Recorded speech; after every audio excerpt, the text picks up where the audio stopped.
তো এখন মাখছি আমি ময়দা। অ্যাকচুয়ালি ওই যে বললাম কিছু প্ল্যান নেই, আবার প্ল্যান হতে সময় লাগে না, তাই একটুখানি বেশি কাউকে নয়, সেটা একটু বম্মা যে ঘরে দিদিদের বলেছি, দিদিরা আছে আর কিছুই নেই, পিসি, ব্যাস এই কজনই। তাই একটু ময়দাটা মেখে রাখি, রাতে লুচি হবে, পনির হবে। পনিরটা মাকে বললাম ওই বাড়িতে করে দিতে, মায়ের বাড়িতে পনির করছে, আর এখানে গাম রান্নিও বসেছি, মজা হচ্ছে। আসলে আমার বাড়ির আমার পিসি ওদের সবারই মোটামুটি আজকে নিরামিষ, তাই জন্য আমার জ্যাঠাদের ঘরের সবাই আজকে নিরামিষ মোটামুটি, তাই জন্য আজকে আর বেশি ঝামেলা করলাম না, পনিরই করবো, লুচি করবো, তবে তো পায়েস মিষ্টি রইল, জাস্ট আমরা নিজেরাই, আর কেউ না। ওই করবো না করে ওইটুকুনি, আর কিছু না। আর শানের গিফট হচ্ছে সাইকেল গিফট করবো ওকে, তোমাদের বলেইছিলাম ও সাইকেল চেয়েছিল, তো সেটাই গিফট করবো ওকে। আজকে যাবো বিকেলে, তোমার দাদা বাড়ি চলে এসছে, এই সবে নামলো বাড়িতে, মানে বাড়িতে ঢুকলো সদ্যমাত্র। তো ও একটু খেয়ে একটু রেস্ট নিয়ে 4-5 নাগাদ তো আসতো, কারণ এইভাবে ট্রেন জার্নি করে না, যদি শিয়ালদা থেকে ট্রেন হতো ও ডাইরেক্ট এখানেই আসতো।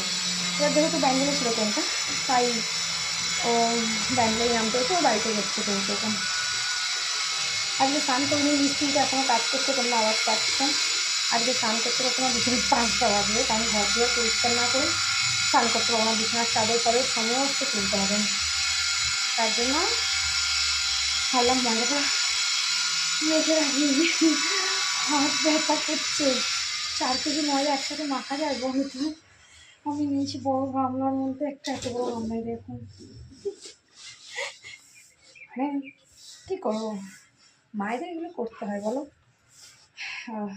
তাই এগুলোই করছি, বাকি দিয়ে শান্তি নিয়ে পুজো দিয়ে নিয়ে এসছে।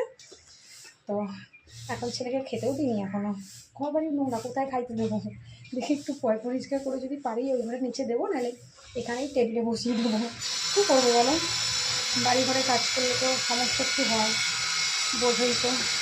বাবা আমার হাত ভেঙে যাবে মনে হচ্ছে এই ময়দা মাখতে গিয়ে, তাই বললাম ময়দা মাখতে মাখতে একটু তোমাদের সাথে একটা শর্ট দিয়ে যাই, আর তোমরা সবাই একটু আশীর্বাদ করো আমার ছেলেটাকে। আর কিছু না হোক, দেখো পড়াশোনায় সবাই ভালো হয় না, খেলাধুলাতেও সবাই ভালো হয় না, তো আমি সেইগুলো বলছি না, কিন্তু তোমরা একটু আশীর্বাদ করো যাতে ছেলেটা আমার একটা মানুষের মতন মানুষ তৈরি হতে পারে। অনেক কষ্ট করেছি এটার জন্য, জানো তো। তাই ভাবি, দেখতে দেখতে আমার ছেলেটা 10 পূর্ণ হয়ে 11তে পড়লো আজকে, তো 2015 সালের জন্য। তো তোমরা আশীর্বাদ করো আমার ছেলেটা যেন ভালো হতে পারে, একটা মানুষের মতন মানুষ যেন হতে পারে, আর কিছু চাই না। চলো